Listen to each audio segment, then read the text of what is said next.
Convoqué en plénière extraordinaire sur le caddie de Khaoujim, le CNT l'a fait examiner par une commission ad hoc ayant produit un rapport pour le moins inattendu, à en juger par la résolution qu'il a inspirée à l'organe législatif de transition, la semaine dernière, à l'issue des débats huis clos. Le CNT a notamment délibéré en faveur d'une suspension de la détention de son quatrième vice-président incarcéré par le tribunal de première instance de la commune Yves pour présomption d'atteinte au crédit de l'État et à ses institutions et de trouble à l'ordre public, et se taira. Il s'agit d'infractions délictuelles prévues et punies par le code pénal ainsi que par la loi portant régime de presse et délit de presse, a relevé le ministère public, lequel les a également placés dans le registre de flagrants délits, dans le but manifeste de s'épargner d'éventuels obstacles parlementaires à la procédure. Il en fallait visiblement davantage pour dissuader les législateurs, qui ont usé de toute leur marge de manœuvre constitutionnelle pour préserver les attributs et privilèges de la fonction parlementaire contre les subtilités judiciaires. Ainsi, pour plus d'une centaine de voix favorables sur 120, le CNT y est allé de la résolution 2021-0001 pour réclamer la suspension de la détention de son quatrième vice-président, dans l'affaire dont le délibéré est annoncé pour le 03 décembre prochain. Ce faisant, l'organe législatif de transition s'adosse sur les dispositions constitutionnelles formulées comme suit à l'article 62 de la loi fondamentale en vigueur. Les députés bénéficient de l'immunité parlementaire. Aucun membre de l'Assemblée nationale ne peut être poursuivi, recherché, arrêté, détenu ou jugé du fait des opinions ou votes émis par lui dans l'exercice de ses fonctions. Aucun membre de l'Assemblée nationale ne peut, pendant la durée des sessions, être poursuivi ou arrêté en matière criminelle ou correctionnelle qu'avec l'autorisation de l'Assemblée nationale, sauf en cas de flagrant délit.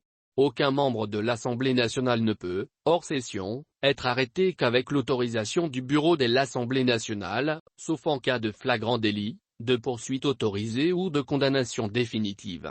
La détention ou la poursuite d'un membre de l'Assemblée nationale est suspendue si l'Assemblée nationale le requiert. Ça n'est pas la lecture qu'en ont les tribunaux de plus en plus incarnés par le tout-puissant duo syndical de la magistrature. Par un communiqué laconique en réaction à la résolution du CNT, le tandem Sam Slima a aussitôt levé le bouclier et évoque la séparation des pouvoirs au nom de laquelle, selon lui, la résolution 2021-0001 est tacitement perçue et présentée comme une ingérence parlementaire dans le cours de la justice. Les deux syndicats de la magistrature s'opposent. En clair, à l'activation de l'article 62 de la Constitution et donnent l'air d'ameuter, comme il est de coutume, leurs militants respectifs dans le sens d'un refus d'exécuter l'acte législatif qui en découle. Une autre voix syndicale dissidente de la même corporation ne souffle guère dans la même trompette. Il s'agit de l'Association des procureurs et poursuivants, APM, dirigée par l'ancien cheikh Cherif Koné. Argument solide à l'appui, l'ancien avocat général près la Cour suprême rame à contre-courant de la tendance corporatiste et soutient que la résolution du CNT n'est aucunement attentatoire à la séparation des pouvoirs. Dans la déclaration que lui a inspiré l'épisode, le président de l'APM, par-delà son plaidoyer pour une attitude plus constructive de ses collègues, estime que la procédure contre le quatrième vice-président de l'organe législatif de transition présente les symptômes d'un péril inquiétant sur les libertés fondamentales universellement reconnues garanties par la Constitution malienne. En définitive, la levée de la détention de Khaoujim polarise les tendances autant que sa mise en examen, depuis que ses collègues du CNT sont entrés dans la danse par une résolution dont la teneur et l'effet dépendent désormais du parquet général de la Cour suprême. C'est à cette autorité, dérivée d'une institution équivalente à l'organe législatif, qu'il revient de donner suite à la réclamation du CNT après l'acheminement de la résolution 2021-0001 à la Cour suprême par le département de la justice.